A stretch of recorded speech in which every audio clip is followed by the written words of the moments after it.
This is Dorf, my 1968 Ford Highboy that I rebuilt in high school back in '97.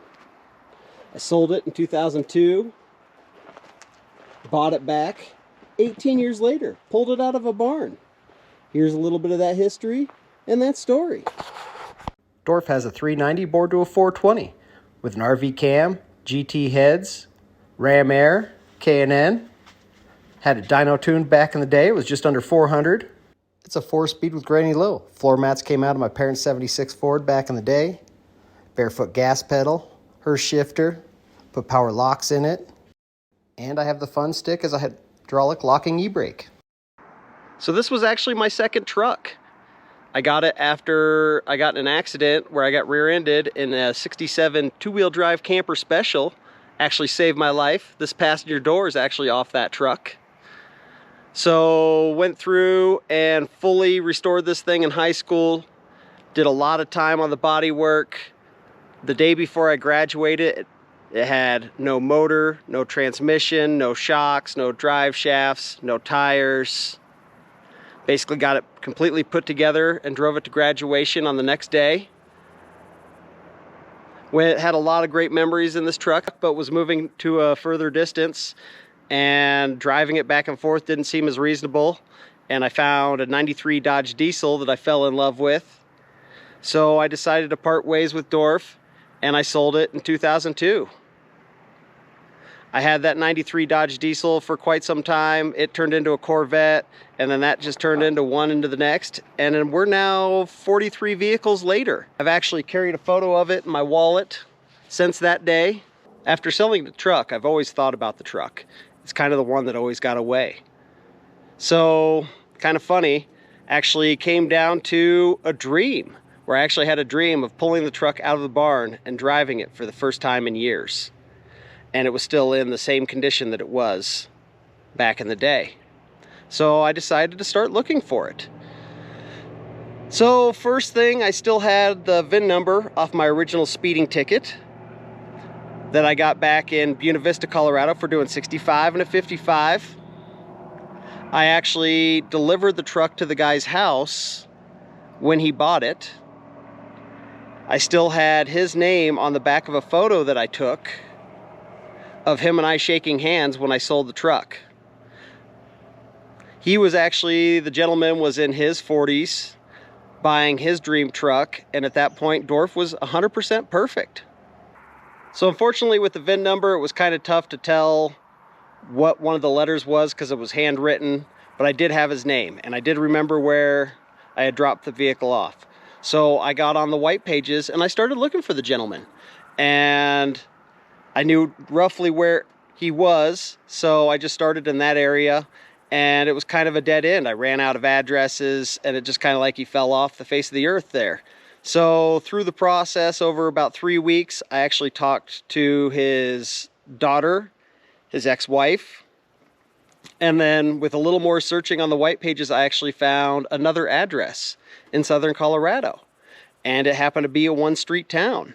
I reached out to the local post office and asked them if that was a current mailing address for the gentleman that I sold the truck to, and they actually told me that it was P.O. Box such and such.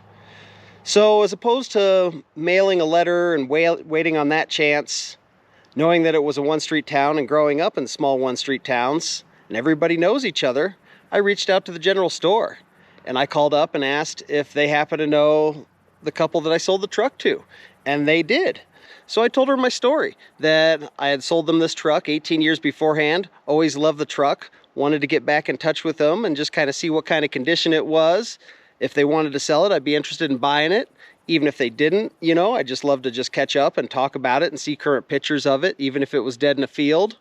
And I also told her that if I was offending anybody, then to just let me know to stop, and I would back off and leave them alone.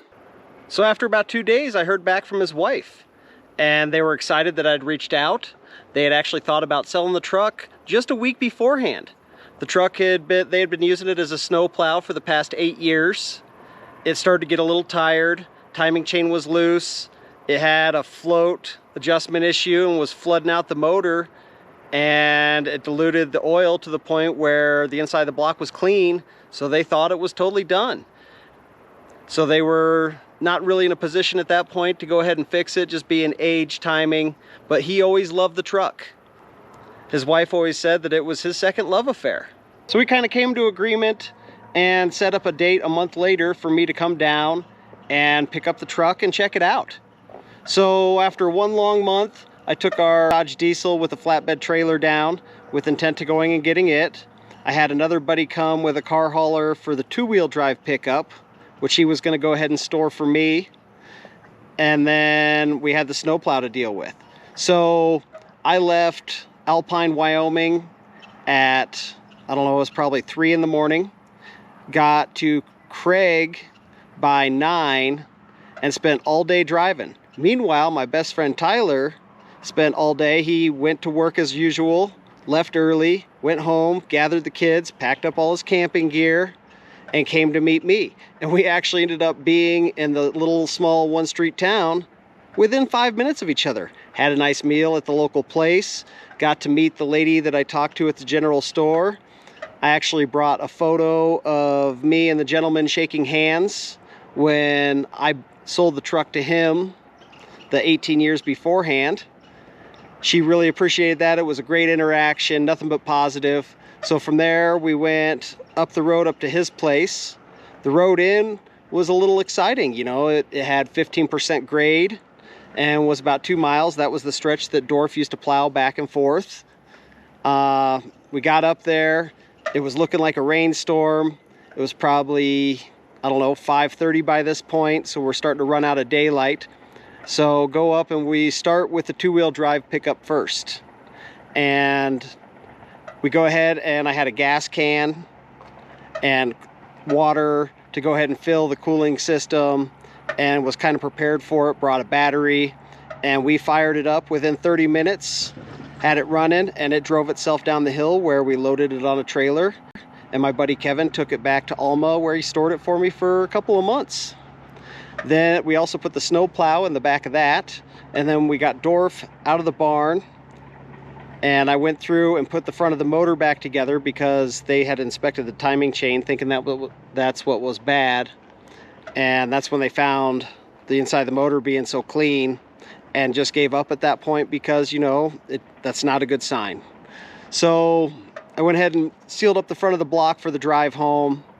Got it loaded up on the truck with another, or on the trailer with another truck using a strap, and got out of there just right about dark as it started to rain pretty good. Cruised on down from there and went up and over Cottonwood Pass into Taylor Park, where I spent a lot of time with the truck, spent a lot of summers up there working at the Nugget Cafe, and had a lot of good friends and a lot of good memories up there. Took the truck around, took some photos of places where I had taken photos before, like the picture that I've carried in my wallet for the past 25 years of the truck. Spent a great weekend there with those folks, catching up, played music out of the speakers that we used to play back in the day. It was a good reminiscing moment. Rode around in it on the trailer with my buddy Tyler, who helped me sand a lot of the truck, and we spent a lot of time in the truck back in high school.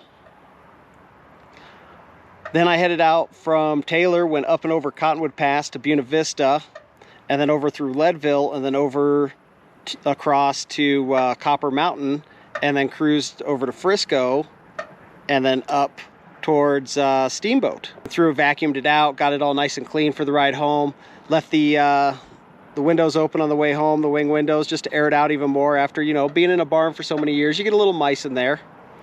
So driving up towards Craig, and I hit Crimling, and about 5 miles outside of Crimling, just on the other side of the hill, all of a sudden I feel a vibration out of the Dodge. And I knew that feeling from Dorf back in the day when I lost my first U-joint and dropped the drive shaft at 65 miles an hour.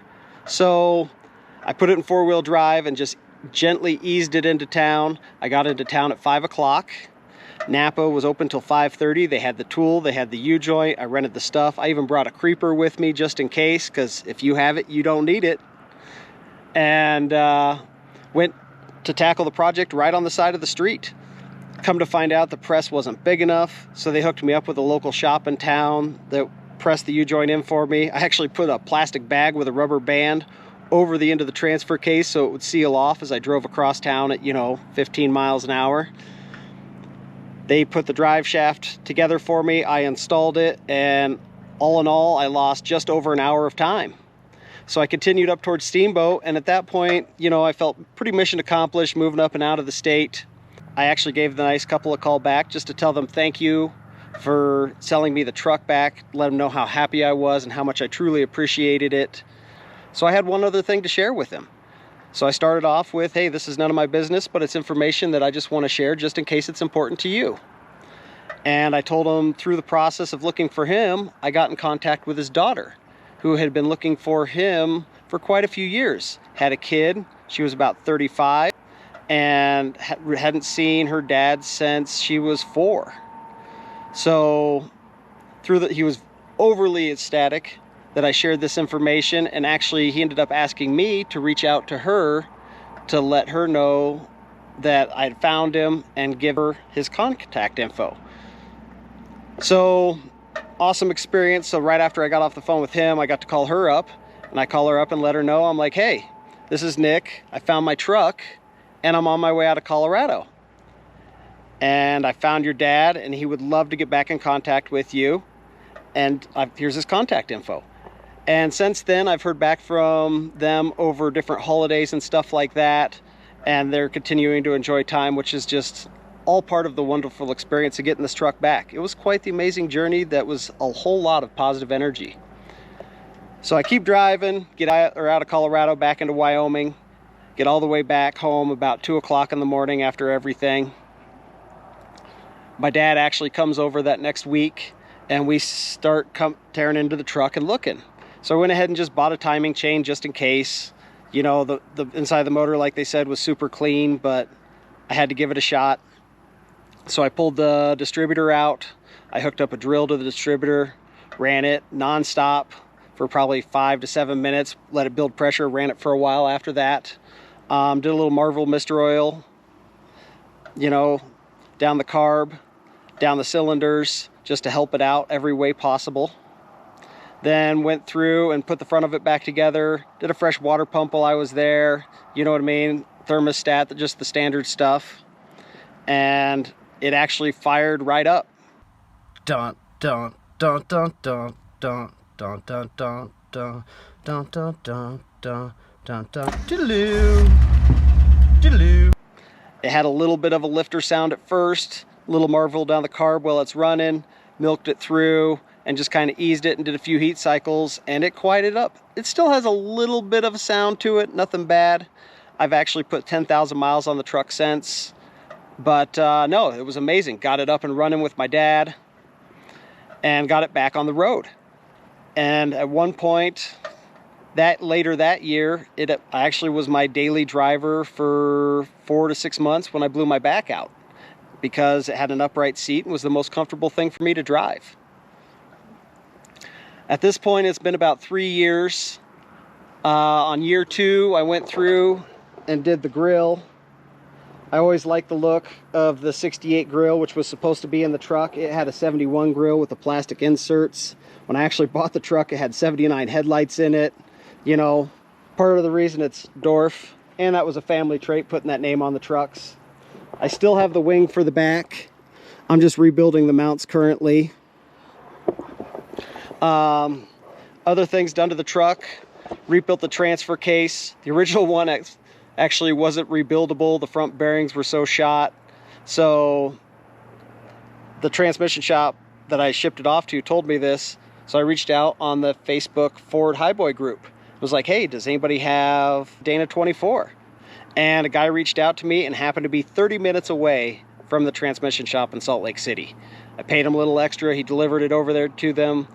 They rebuilt it, sent me both back. Other things I've done, I originally had a Chevy 32-gallon fuel tank inside this toolbox, so I had the toolbox extended with wood there, which, I really didn't care for. So I'm getting rid of some of the ghetto things that I didn't like from back in the day. I just bought a 17-gallon aluminum one, rebuilt the inside. Some LED lights, storage, fuel tanks on the other side there. It's funny, all my stickers were still in the windows, all my original ones. That's the sticker off my first brand new dirt bike, my 2001 XR650R. The Volant skis that I got when I used to ski race back in high school. The K&N. You know, Fay Myers is where the dirt bike came from. Put Rancho 9000 shocks on the truck back in the day. Getting ready for the Snake River Truck Show. So I went through and actually touched up every chip, scratch, cleaned it all up. The 16.5 tires finally wore out. You can't get new ones, so I had to go and get new rims that are 17s. Went through at the same time and undercoated and painted the frame and the axles and got it all sealed back up real nice. Added the LED headlights.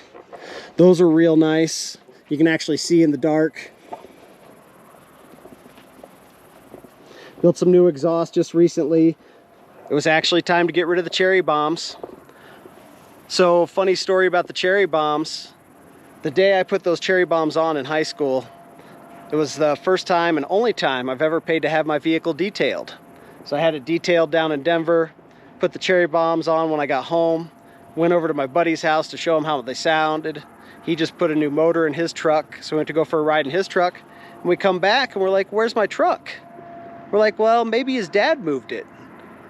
Come up the driveway and the e-brake had popped and had gone and made a turn and dropped down into the bottom of this pond. And the back bumper was touching the bottom of the pond and the rear 35s were underwater. So we tried hooking up trucks and yanking, you know what I mean, getting it out. We just made it worse being kids, you know. Old man shows up with the tow truck and actually no, first the young man shows up with the tow truck and says it won't come out with that. They need the big rig. So the old man shows up with the big rig at the top of the driveway, comes down, he's like, I can get it out with that. Had the whole truck, the tow truck, on one tire and one jack in the back and managed to pull it out. Funny story. There's actually a scratch in this door from that T-post that was in the ground. It was the only damage done. So since then, I just use it for driving to work once a week or so, there for a bit, drive it as much as I can. Anytime I go playing, dirt biking, snowmobiling, weekend trips to the store, just enjoy it as much as possible. Next things to do is eventually rebuild the motor. I want to add an overdrive to the transmission so you get a high to each gear. Thinking about the Holley Sniper EFI, got a manifold for it that I traded a buddy for. So there's some future things to do. Eventually, once I have a shop, go through and do the body work again, repaint it. But until then, it's my truck as it was in high school. And I enjoy driving it as that. Every part of this I put together with my own two hands. When I drive it, it reminds me of my good times with my good buddies. And nothing but positive energy. I feel very fortunate to have gotten it back and try to appreciate it as much as possible. I'm a firm believer in karma points, and sometimes they pay off. So if you're looking for that rig out there, keep looking. And in the meantime, enjoy what you got every day. Yeah. Have fun out there.